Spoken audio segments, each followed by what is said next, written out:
Bonjour tout le monde, on se retrouve aujourd'hui pour le déballage donc de la suite du petit coffret Kickstarter reçu de Setawatch Sword of the Coin.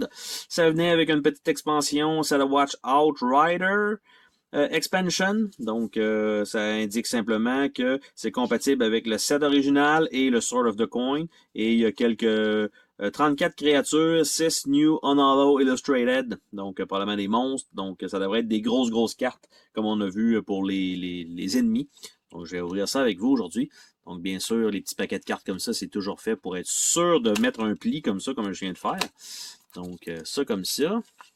À l'intérieur, aucun règlement, à moins qu'il y ait une carte de règlement là-dedans, mais aucun règlement pour les ajouter, donc c'est probablement assez simple de les ajouter. Et là, comme ça vient à part, ce qu'il faut toujours bien voir, c'est est-ce que les couleurs de d'autres cartes, par exemple avec l'original, sont différentes. On pourra regarder ça tout de suite après. Donc, on a un paquet de cartes ennemies et c'est simplement donc des cartes ennemies qui sont ajoutées dans ce deck-là. Donc, on a Acid Drake, 2 fois. On a Undead Acolyte, 2 fois. On a Evil Apparition, qu'on a 2 fois. On a Goblin Acolyte, super belle image d'ailleurs. Forest Sprite, ou Sprite, tout dépendant. Dragon Rider. On a le Wyvern Hatchling. Par la suite, on a River Troll, très cool. Living Doll, nice. Un Boar, pas d'habilité spéciale. Yak, pas d'habilité spéciale. Boar Rider, donc ça fait très Warcraft. Goblin Archer. Trickster Imp, 2 fois. Desert Worm, après ça, Mesmerism, qui doit être j'allais dire un boss, mais non, pas du tout. Forgotten Sentinel. Hulking Amalgam. Golem Sculptor, ça c'est cool. Keeper of Memory. Raging Inferno, Goblin Hurler et Living Mirror. Ce qu'on va faire maintenant, c'est regarder tout simplement dans tout ça. Là, c'est sûr en pensant, est-ce que ça, une fois sleevé, va pouvoir rentrer dans la boîte, par exemple, de Setawatch? Je ne sais pas si les sets sont compatibles pour qu'on puisse mélanger tout simplement toutes les tas de boîtes ensemble pour avoir le plus d'espace possible de composantes. Là, ce que je vais faire, c'est que je vais regarder la boîte de Setawatch normale, pas le Sword.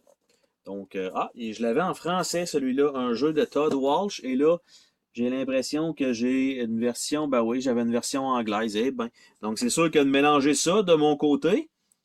Donc, je me posais la question dans l'autre jeu, est-ce que de mon côté, il y a une version française qui existe? Oui, j'en ai une. La seule chose, c'est parce que c'était marqué Deluxe Edition, mais ça peut être Deluxe en français aussi marqué. Donc, regardons voir. Il y a une différence entre les cartes. Édition originale française, nouvelle édition. Vous voyez, le feu est un petit peu plus foncé ici que ici. Et ici, c'est plus mauve, alors qu'ici, c'est vraiment grisé. Donc, le dos des cartes est différent entre ça. Donc, si vous mixez ça, là, c'est sûr que ça, c'est des versions anglaises, comme j'ai dit, contrairement à ça qui sont des versions françaises. Donc, si vous mixez ça avec ça, je sais pas, même chose, vous allez peut-être avoir la différence entre les cartes. Donc, un petit peu dommage là-dessus, malheureusement. Par contre, j'ai bonne conscience que ce deck-là, dans la nouvelle version, va être très fonctionnel si vous voulez mixer ça, parce qu'ils disent que c'est possible.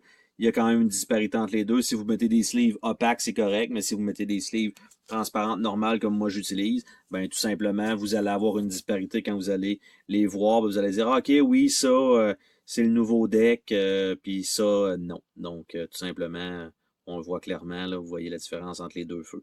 Donc, un petit peu dommage pour ça, mais bon. Et alors, c'était le déballage de Setawatch Outrider Expansion.